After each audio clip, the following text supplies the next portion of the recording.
dalal sunu gan docteur Abdoulaye Bousso salaamaaleykum. waaleykum salaam. ñu ngi lay dalal jàmm di nuyu Georges docteur Bousso tey duñu waxtaanee Covid nag élection la ñuy waxtaanee ndax da ngaa bokk ci mbootaay gi nga xam ne moo sañcu fan yi tudd aar sunu élection te ngeen sax namoon ab doxu ñaxtu tey ci talaata ji waaye préfet nee na yoon wi ngeen bëgg a jël diggante G2 jàpp école normale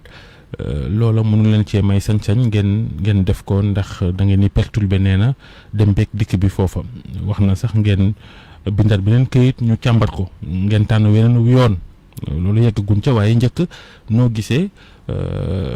lay wi nga xam ni préfet lay na ko ngir aaye seen doxub ñaxtu tey bii. waaw maa ngi tàmbalee di nuyu seen auditeurs yëpp ak téléspectateurs TFM yëpp mais aussi di nuyu Georges. Je pense comme ni nga ko waxee yaa indi turu lay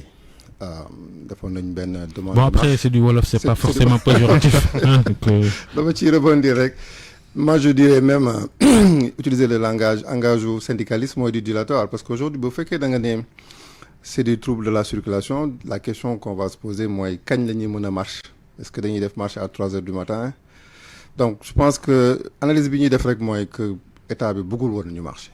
et pour man symbolique bi lañ doon bañ c'est-à-dire am la forte mobilisation qui va être une image boo xam ne dinañ ko gis ci àdduna bi yëpp et donc et c'est malheureux parce que fi mu nekk nii la liberté d'opinion la liberté de manifestation dafa bokk suñu constitution et donc bu fekkee aujourd'hui gouvernement bi mi ngi pousser toujours di interdire les manifestations pacifiques parce que des manifestations pacifiques su nit yi amul cette possibilité de s'exprimer wu ci dal vraiment marche pacifique la ñu waxoon marche silencieuse day permettre rek les gens puissent argumenter et aller faire d'autres types de formes de manifestation qui vont être beaucoup plus violentes donc vraiment ñun ñi ngi koy naxarlu maintenant comme ñun ay pacifistes lañu ay républicains lañu ni préfet bi wax on va retourner tey dinañ ci xalaataat bu gaaw essayer de voir beneen itinéraire lañ koy proposer donc ñi ngi xalaat defaat une autre proposition pour ajjuma bi incha allah donc je pense que tey aussi dinañu programmer benn conférence de presse très probablement dans l'après-midi autour de 14 heures je pense que information bi dinañ ko préciser pour au moins essayer defaat une marche parce que marche bi aussi nañu xam ni c'est juste benn point là ci suñu plan d'action parce que tey am na aussi mouvement de grève avec les syndicats de l'enseignement donc tey ak suba am na ay grève et aussi semaine prochaine am na aussi d'autres points de plan d'action yoo xam ne dinañ ko dérouler. kon marche bi du amati. marche bi en tout cas pour ñun du amati parce que quand même comme li ñuy wax ñun ay pacifistes lañ ay républicains lañ donc bu demee ba autorité décider du am dañ koy nangul déjà ubbil nañu bunt parce que nee nañu ñëwaat proposer ko beneen itinéraire donc je pense que ak groupe bi dinañ ci réfléchir waxtaan ak préfet et xool ban itinéraire boo xam ne ñoom xalaat nañ ni moo dul créer problème ci dëkk bi. mais li ñu jàpp nag mooy ñun vraiment. marche parce que ba ngeen wootee àjjuma ñetti bakkan tëdd nañ xam nga loolu tam. déedéet dama bëgg aussi ñu clarifier loolu xam nga aujourd'hui dafa am initiative yu bëri aar sunu élection vendredi appel bi mu defoon c'était pas pour le rassemblement à la place des nations et loolu aussi dañ koy gis parce que fi mu nekk nii même suñu charte graphique aar sunu Sénégal utiliser même. du yéen a woote woon àjjuma du yéen non li ñu woote woon. àjjuma li ñu gis ci dëkk bi kat ñu bind aar sunu élection lañ bind ne ma woote. moom laay leeral parce que fi mu nekk nii ñëpp ay utiliser concept aar sunu initiative bi concept bi et donc même les politiques l'utilisent donc da ngay gis ci réseaux sociaux yi ñëpp ne aar sunu élection moo woote. vendredi li ñu woote woon mooy la prière et demoon nañ ci jumaa yi pour julli fa àjjuma et les imams qui font partie de la ligue association des imams aussi defoon nañ ay prêches donc il y a eu au moins une quarantaine de mosquées yoo xam ne imams yi defoon nañ prêche pour un peu pousser les populations ñu jël conscience ci situation bi dimanche il y avait aussi au niveau de l'église au martyrs de l'Ouganda un rassemblement donc vendredi li ñuy woote woon c'était donc ces journées de prière maintenant on ne peut pas contrôler un peu yenn débordements yi ak les mauvais usages de aar sunu Sénégal mais bon on va essayer de réfléchir et trouver benn moyen ba nga xam ne pour que les messages de aar sunu élection mu gën a leer. mais boo leen yëkkiwul kaddu naan lii du ñun dañuy jàpp ne yéen a. waaw loolu beneen débat la xam nga la discussion sur ay du ñun mais ñun joxe nañu suñu message parce que ñun li am solo mooy ñu joxe suñu message et je pense qu'aujourd'hui ñi ngi travailler sur l'identification de la communication dans Aar Sunu Élection. Je pense que loolu aussi gis nañ ko c'est important et donc ce qui s'est passé vendredi dafa nekk loo xam ne jàngat la pour ñun ba nga xam ne léegi dinañ xam ñan ñooy porter le message de Aar Sunu Élection et que yan plateforme aussi la ñu développé pour que nit ku bëgg a xam les vraies informations de Aar Sunu Élection mu dem si plateforme yi wala mu dem ci nit yi nga xam ne identifié nañ leen ci boobu wàll. mais docteur Bousso seen xeex bi da ngeen cee laawaale lu bëri. ba ci njàngum xale yi. ay syndicat jàngalekat fekk si leen si. banque seen loxo bañ a jàngale xale yi ñoom lu seen yoon ci mbirum élection mu ngi mel ni rek yow miy fajkat nga ne malade tëdd di waaj a faatu nga ne du ma ko faj ndax damay ñaxtu report élection est-ce que loolu tam yenu na maanaam. déedéet déjà ma clarifier Aar Sunu Élection du amul rek syndicat santé yi syndicat enseignants yi fi mu nekk nii syndicat santé yi dugg nañ ci syndicat médecins yi dugg nañ ci syndicat paramédicaux yi dugg nañ ci les acteurs portuaires ñi ci dugg commerçants yeeg industriels yi donc mi ngi élargir donc dans les moyens de lutte c'est comme moi j'ai été secrétaire général du syndicat des médecins et benn moment doon nañ wax ne est-ce que ñun médecins am nañ droit à grève mais c'est notre loolu rek la ñu am comme moyen mais en sachant que dinañ def ba nga xam ne du am ce qu'on appelle des dommages collatéraux parce que même bu docteur yi di grève urgence yi dañ koy jël en charge maintenant pour les enseignants amul beneen formule du yàq enseignement bi mais c'est juste poser des actes ponctuels docteur munoo leen wax loolu quand même mais si toog jàng bañ a jàngal xale yi nga ni du yàq njàng mi kay déedéet bu dee benn minute sax ñu bañ ko jàngal xale yi quand même mais xam nga dafa am benn une forme d'expression y a pas comme on dit on peut pas faire d'omelette sans casser des œufs mënoo defar sa omelette te tojoo nen. la muy jur mooy problème bi. yéen da ngeen di mujjee aar ay élection yàq njàng mi. aaru leen nit ñi. non fi ñu jëm moo gën a graaw fi ñu jëm. fi ñu jëm c'est-à-dire aujourd'hui bu fekkee ñëpp la ñu seetaan situation bi moo gën a graaw ba ñu am njiitu réew bu ko xam ne heure bu ko neexee lay ne tey ma toog tey ma yokk sama mandat. parce que tout simplement am na réglé leen kook moom te bañ cee dugal xale yeeg seenum njàng quand même. non moi je pense que aujourd'hui donc mun nañ continuer en disant que bu syndicat de la santé yi dugg bu acteur porté yi dugg bu ñeneen dugg donc c'est une question de responsabilité et enseignants yi c'est des gens responsables man en tout cas dans le cadre de Aar Sunu Élection syndicats yi ñi ngi waxtaan mais ñi ma gis c'est des personnes extrêmement responsables xam nañu seen responsabilité et xam nañ aussi seen rôle dans la société et fi ñu toll nii amul benn pàcc ci dëkk bi koo xam ne war nga toog di seetaan li xaw maintenant nag da ngay assumer ses actes. waaw justement parce que ay élection rek moo mën a mobiliser nit ñi ñu mel ni yéen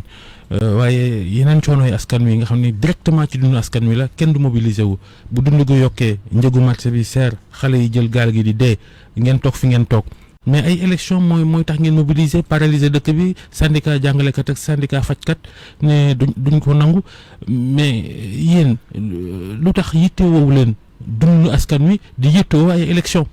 non d'accord ma ci loolu parce que boo xoolee aussi quand même syndicat yi forum civil. waaw àll baa ngi nii seen i forage taxaw na ñu mar naan mënuñoo faju mais ça ne mobilise personne mais ay élection. non moi je pense que c'est li nga wax dafa excessif parce que quand même le forum civil ak syndicat yi il se prononce sur la situation du pays je pense que difficulté yi am yëpp quand même ñi nekk ci syndicat yi nekk forum civil ay sénégalais. mais docteur loolu nag moo jaral paralyser dëkk bi mais pas ay affaire de politique. non déedéet c'est différent parce que am na noo xam ne boo ko utiliser comme moyen de lutte xam nga moyen de lutte ça dépend si incident bi am xam nga mënoo ne dëkk bi dafa cher dafa am difficulté nga ne bon léegi nañ ko gën a téye parce que tout simplement di nga empêcher nit yi fonctionner nit yi liggéey donc les stratégies de lutte dépendent du contexte mais n'empêche que je pense qu'on a toujours entendu le forum civil on a toujours entendu yàgg nañ dégg syndicats yi ci les problèmes maintenant bii dafa nekk problème boo xam ne dafa toucher ñëpp parce que vraiment au fond c'est-à-dire suñu réew le toucher et donc ça a aidé hier maa ngi déglu ay waxtaan ak ay enseignants ñu ne même ñoom situation bi da leen permettre ñu tase que c'est presque une première que seen groupe syndicats yi dajaloo et donc pour dire que problème bi daf leen utile ñoom ñëpp. xanaa ñu doon xeex reprise des cours en présentiel surtout ci université duñ ko waxati tey de. pourquoi duñ ko waxati. kuy grève kay ça veut dire que. mais xam nga enseignants yi defuñu grève d'une semaine ou 2 mois c'est des grèves ponctuelles et donc ça n'empêche pas que les activités puissent continuer donc pour man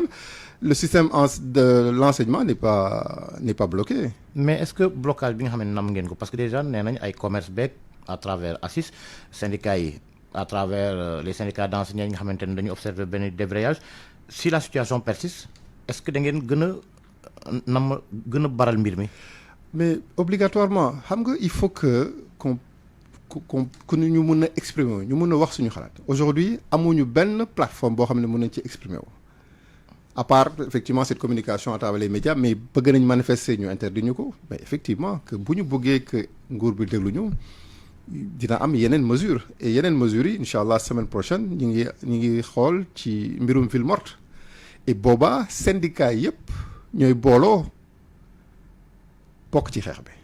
ñi ànd ak yéen. ñëpp comme ni ma wax enseignement santé portuaire et cetera les commerces parce que stratégie la c'est une stratégie de lutte et donc stratégie yi nga xam ne yëpp loi may nañu ko dinañ ko jëfandikoo et c'est des stratégies pacifiques. waaye jamono yi ngeen di taral seen xeex politiciens yaa ngi deal le mot n'est pas de trop parce que ñi ngi waxi dialogue am nañ ñu ca fas yéene dem ñi gën a radical ci opposition bi sax danañ ca dem ñi ne ci kaso bi ne leen génnee gars yi war a jëm ci waxtaan war a xool ñoom nu ñuy régler seen problème ñoom politiciens yi yéen fi mu toll nii dugg ngeen ci mbir mi boo sàggantul ngeen des ca de. waaw mais danañ ko assumer parce que ñun li ñu amal solo mooy askan bi c'est-à-dire dañu am benn combat bi mooy respect du calendrier électoral c'est-à-dire ñii di dialogue la neexee ñu dem dialogue je pense que dinañ après jàkkaarloog askan bi pour expliquer leen nan la ñuy deal effectivement c'est un deal ñu ngi wax ci wàllu amnistie je trouve que loolu c'est même pas respectueux dañ nekk dëkk boo xam ne damay wax ni kenn amul responsable c'est-à-dire lépp lu am rek on trouve pas de responsable et aujourd'hui parler d'une amnistie loi d'amnistie ci li xewoon juin wala li xew ci mars en tout cas man sama bopp man c'est scandaleux parce que ça veut dire que yàgg nañ ko wax fii de politique ku ci dee perte mais c'est ça veut dire que ñuy dee perte nañu mais aussi pour moi nañ def lecture bi c'est pour qui cette loi d'amnistie c'est pas pour les gens qui sont en prison ou les gens qui sont morts mais c'est pour ñi nga xam ne ñoo yoroon le pouvoir parce qu'aujourd'hui des gens sont morts par balle il y a eu des brutalités il y aura pas de responsable donc je pense qu'il faudra vraiment ñu réfléchir et man maa ngi appeler les policiers aussi à bien réfléchir aujourd'hui c'est un tournant et pour mon tournant bi mooy il faut que le peuple wan politicien yàlla buñ ci boole sax amnistie bi ñi nga xam ni sàcc nañ xaalisu réew mi mais pourquoi pas sax benn loi d'amnistie sur les fonds Covid donc si on continue on peut aller vers ça mais li mu wax mooy pour man tournant la fi mu nekk nii pour population bi ñu wan les politiciens nos gouvernements c'est que ñun ñoo leen tànn c'est que waruñu il peut pas se permettre di def lu leen neex ci dëkk bi loolu waruñu ko nangu et il faudra que chacun ak ni nga ko mënee. pouvoir de opposition la de. waaw mais pouvoir de opposition moom xam nga ñooñu pàcc bu ndaw la. ñooy deflante seen biir ku ne fa nga féetee fa nga yëngu rek ñi nekk ci opposition bi jamono ji bu nekkoon ci pouvoir bi li waa pouvoir bii di def la ñuy def. waaw yéen ñi nga xam ne nee ngeen da ngeen a neutre ay société civile ngeen. foog ngeen comprendre loolu xamal ko tamit askan wi. waaw moo tax loolu mooy mission bi moom laa wax ne naa aujourd'hui prise de conscience morale c'est-à-dire aujourd'hui que peuple bi xam ni ñoom ñooy joxe pouvoir waruñu subir ñi nga xam ne ñooy gouvernants yi et donc c'est dans la sensibilisation et je pense que c'est comme on dit à toute chose malheur est bon donc li xew nii je pense indi na benn prise de conscience boo xam ne dina tax nit yi am beneen xalaat ci dëkk bi naka la war a doxee. mais yéen est-ce que peuple bi yéen àndal wala ñi nga xamante ñoo di woy politique yi ndax woy politique bu ñu wootee ci la ñuy gën a mobiliser wu yéen boo leen wootee aussi politiciens yi ñëw accaparer ko. non c'est-à-dire jaafas. ñi bokk ci parti politique je pense que aussi bien ñi bokk ci parti politique ci bokk ci association je pense que mat nañu 10% de la population sénégalaise aujourd'hui nañu autoriser une manifestation ils vont voir maintenant que les politiciens veulent ñu bëgg a utiliser plateforme bi venir presque bëgg ci bokk par force ça on le comprend ñoom seen stratégie la mais ñun suñu stratégie mooy pas de politique maintenant suñu defee manifestation bu ñu ñëwee duñu leen interdit ñu ñëw mais plateforme bi amul parti politique. gis naa ñu ci nekk dañuy politique aussi ah. non seen naa leen ci de. non c'est différent parce que xam nga dafa am ay organisation quelqu'un peut être membre d'une organisation syndicale et être politicien mais c'est son organisation qui est représentée man maa ngi ci aar sunu élection mais en tant que personne indépendante man nekkuma ci parti nekkuma ci organisation nekkuma ci association nekkuma sax ci daayira. est-ce que du voie de contournement pour ñenn ñi. non c'est pas non le problème c'est que ñun ñi fa nekk quand même ay responsables lañ je pense ñi ko jiite les professeurs Babacar Gueye Malick Diop ñoom Elimane Kam ak toutes ces personnes qui sont dedans mais après tout est lié hein parce que yow yow gaañu Awa Marie Coll Seck nga moom démissionné na temps yii xam naa waxtaan ngeen ci ne xaaral ñu dóorandoo waa ji. non ça n'a absolument rien à voir Awa Marie Coll Seck maa ngi koy nuyu de passage sama maître la sama mentor la moom je pense que bu jëlee voix am option am la jël moom moo xam lu tax mu jël ko et je pense que joxe naa argumentaire am man je suis un citoyen simple man dama toog sama kër pour juste expliquer comment je suis rentré dans cette affaire dama toog samedi sama kër déglu président wax mun na xarima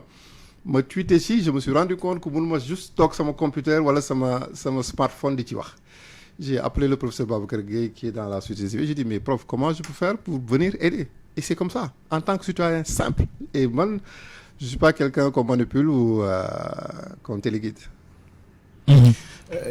Au même moment cette société civile semble être divisée docteur ñii ñu ngi ci seen plateforme bi ñii ñu ngi nekk ay facilitateurs.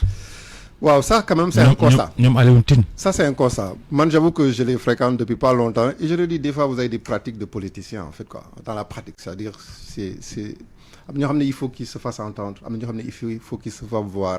c'est le période bi la mais bon il faut l'accepter je pense qu'il faut ñu accepter aussi que nit yi bokkuñu il y a des différences tout le monde ne peut pas aller dans le même sens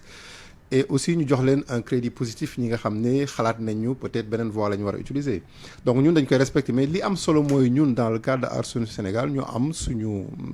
yoon boo xam ne moom la ñuy jaar et puis ku si ñëw ñu ubbi nañ ko ñëpp ku bëgg a ñëw aussi ñëw liggéey ci Abdou Diouf ak Laye Wade seen communiqué démb bi ñu bokk signé ndoo ko di sàkku waxtaan ak jëm nag ci élection 15 décembre nu ngeen gisee taxawaay boobu gannaaw yéen nee ngeen 15 décembre xalaatee su ko 25 février la élection war a am. waaw man personnellement ñun déjà bon du lu ñuy rafetlu man en tout cas du ma lu may rafetlu am naa si jàngat ci forme ak ci fond bi ci forme bi njëkk mooy dama ci gis benn point positif mooy je pense que Macky Sall fi mu nekk nii président Macky Sall il est en mauvaise posture parce que président Macky Sall bu demee bay woo Abdoulaye Wade ak Abdou Diouf pour ñu bindal ko lettre pour mun ko jàppale. est-ce que noonu la demee aussi. Bon bàyyi ma dem ci hypothèse yi rek pour man. ça peut être maa ngi ñëw donc pour man ça peut être pour man mooy hypothèse bi gën a probable. Je suis pas très sûr que c'est le président Diouf qui a appelé président Wade pour lui dire il faut qu'on aille sauver le soldat Macky. Je suis pas très convaincu que Wade puisse appeler Diouf pour lui dire qu'il faut qu'on aille sauver le soldat Macky. Donc deuxième bi c'est les signataires. Aujourd'hui président Diouf jëloon na décision ne dootul wax ci Sénégal président Diouf mosuñu ko dégg depuis qu'il a quitté le pouvoir ça fait quand même 24 ans presque. dégguñu ko au mois de juin dégguñu ko au mois de mars aujourd'hui il dit qu'il va parler à la jeunesse. mais ça est-ce que ça veut dire que waruñu leen dégg tamit. non bu leen neexee ñu exprimer wu. parce que la tradition ici mooy les présidents bu ñu faloo ba folleeku duñu yëkkati seen kàddu ci rawatina doxalinu politique ci réew mi est-ce que waruñoo jàngat mbir mi neneen ne ñoom bu ñu demee ba yëkkati seen kàddu mooy situation bi moo garaaw. non mais moom laay xam nga analyse laay def et je pars sur des faits li ma wax c'est des faits donc le président Diouf veut aujourd'hui se réveiller et parler à une population à majorité jeune 50% qui n'ont pas connu parce que notre population comme on l'a dit lors du dernier recensement. il a le droit à la parole là. Non, il a le droit non j'ai pas dit qu'il n'a pas le droit aussi bien le président Diouf n'importe quel citoyen moi-même. Moi, je représente quoi dans ce pays? Donc, j'ai droit à la parole. Et deuxièmement, le président Wade est partie prenante. C'est-à-dire, aujourd'hui, mënoo nekk participer, il est aujourd'hui secrétaire général du Parti démocratique sénégalais. Si je me trompe, il est toujours. Donc, comment lui, il peut être jugé parti? Il est secrétaire général du Parti démocratique sénégalais. Le Parti démocratique sénégalais est dans ce processus actuellement de report des élections. Beneen chose bi aussi, dans le fond, c'est dans le fond du document je pense que aussi nañu respecter Sénégalais parce qu'on parle toujours de manipulation mais dans le fond docteur parce que waxtu bi jeex dans le fond Abdoulaye Wade ak Abdou Diouf amul lu ñu defantewul ci réew mi bi kii nekkee président kii nekk opposition ay bakkan rot ci tey ñoom ñooy joxe leçon ñii fi nekk di Macky ak Sonko ça veut dire que moytu leen affaire politique seen biir la ñoom ñooy reyante ñooy lekkante ku ci topp wala di ci xeex ba loru ci yaay perte am déet. Non loolu xam nañ ko les politiciens duñu moo tax dugguñu seen mbir et donc pour terminer juste pour dire très rapidement je pense que dans le fond mooy toujours dire que les gens sont manipulés et manipulables dans le document loolu lañu bind et parce que c'est manquer de respect aux Sénégalais et aussi prendre parti c'est-à-dire mënoo ne yow damay àtte xeex nga commencer par dire yaa tooñ parce que mënoo def dans un document de médiation nga ne la date des élections il faut ñu qu'on aille au 15 donc il y a un problème. valider report bi. ils ont validé le rapport donc mënoo nekk damay atte ba pare yow nga jël donc pour moi c'est vraiment un hors sujet comme je l'ai tweeté quoi. docteur Abdoulaye Bousso jërëjëf aar sunu élection seen marche bi ngeen bëggoon def tey préfet nee na mënul nekk nee na ngeen bindaat kayit mu xool ko jërëjëf. Georges jërëjëf soxna Nata.